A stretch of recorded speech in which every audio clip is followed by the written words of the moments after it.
Okay, mga naka nice farm. Ito po ang aking broodcock, 5 times winner. Oddline po ito ng aking father.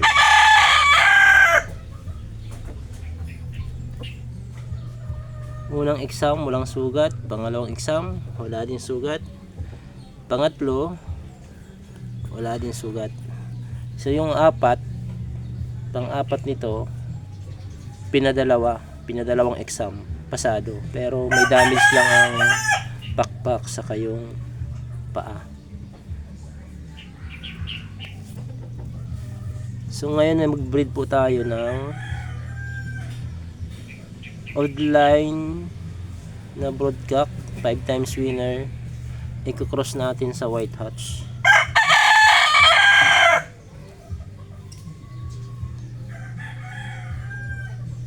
So marami na nag-order nito sa akin. Anak daw ng 5 times winner natin. So try natin mag-breed sa white hatch.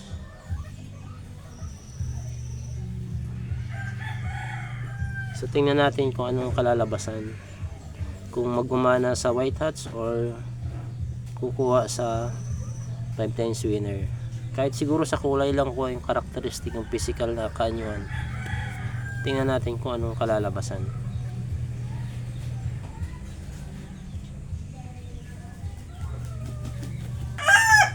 Tadaan!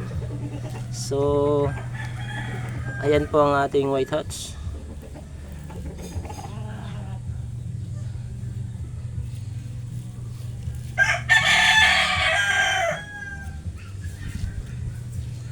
So galing ito kay Paring Gister.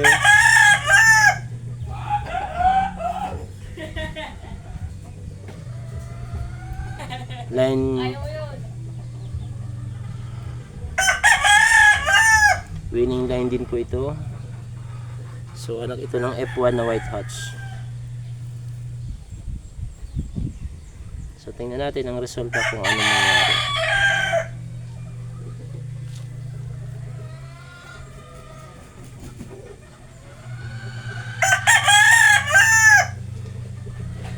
Close up natin.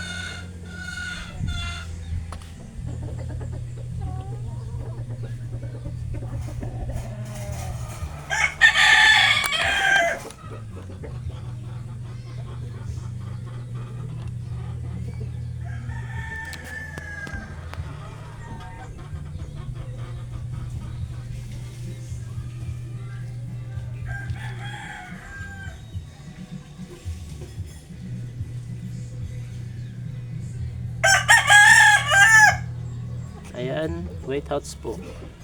Anak ng F1.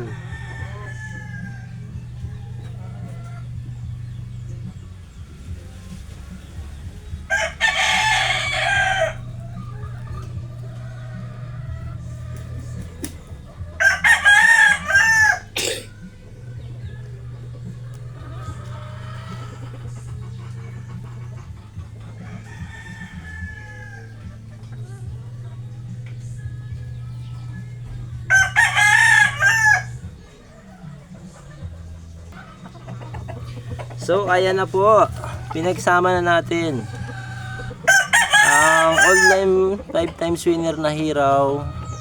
I-cross natin sa white hatch.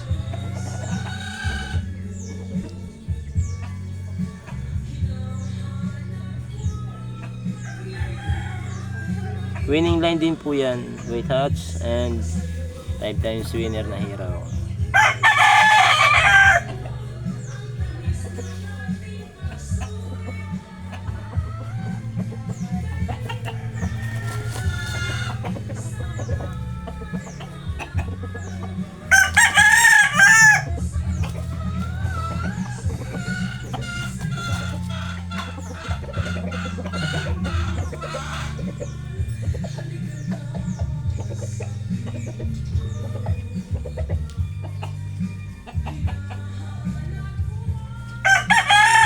Titigan nyo pong mabuti ang aking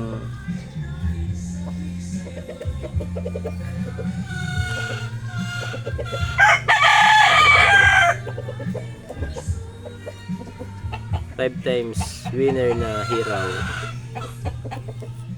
Hindi siya kapugian. Sabi nga ng iba, ang laki ng ulo.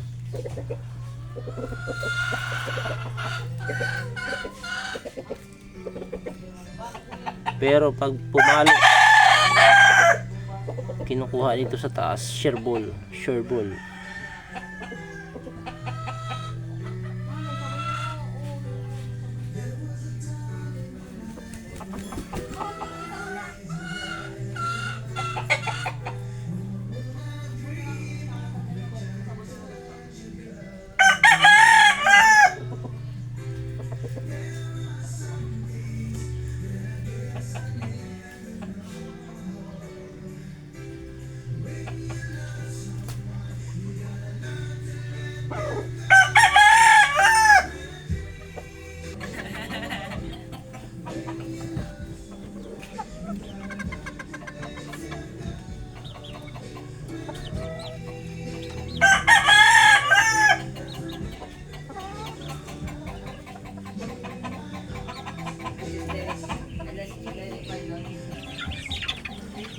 Yes, ito na po ang ating pinag-breed.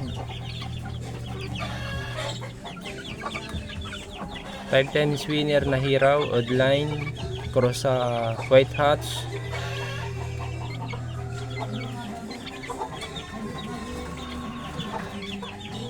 So ito ang kinalabasan. May napisa na 4.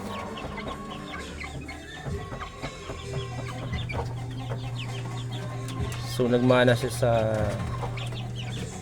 5 times winner natin na hiraw. So nakikita nyo yung mga puti-puti, yun lang nakuha sa white hatch.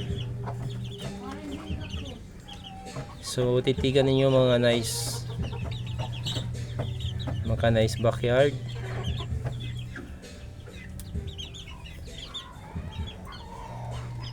Ilan ba ang tandang? Estimate yun ito 3. Yung isang yun. Ito kasi ay inahin, parang inahin eh. Itong isang ito. Pero yan, ito, yun. Kung di ako nagkamali, 3 yung magiging tandang natin yan.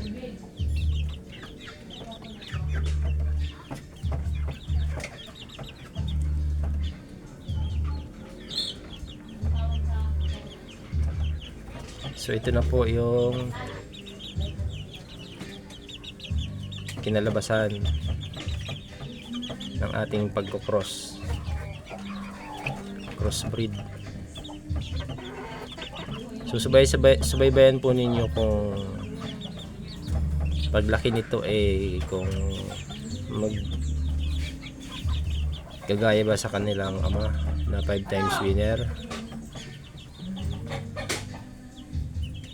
or hanggang 1 o 2 lang ang kanilang kayang gawin.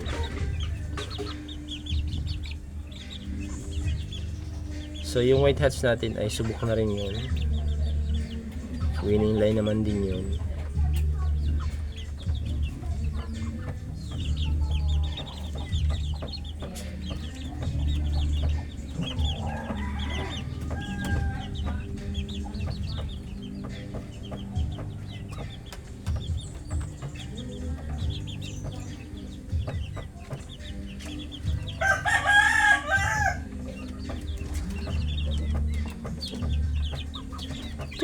Check.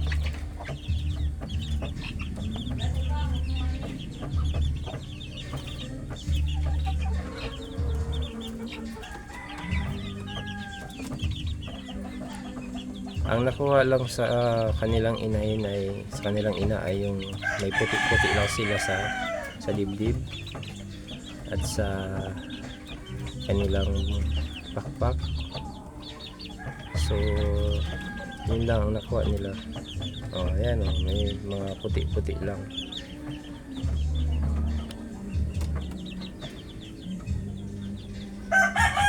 So pa-comment na lang po kung ganito rin po ang inyong binibreed. So tayo ay nag-experiment kung anong lalabas sa ating mga binibreed.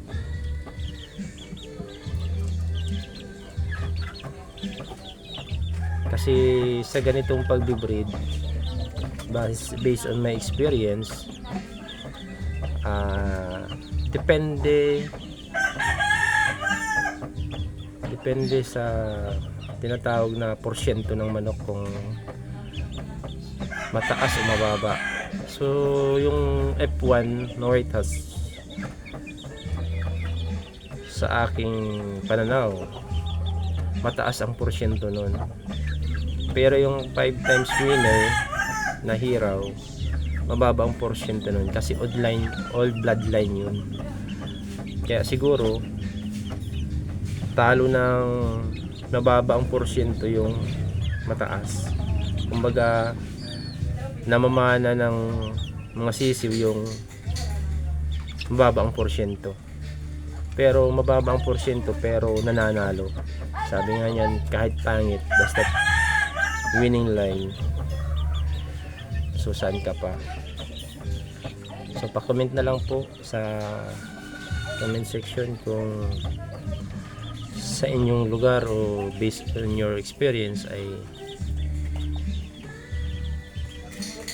ganito rin po ang sitwasyon.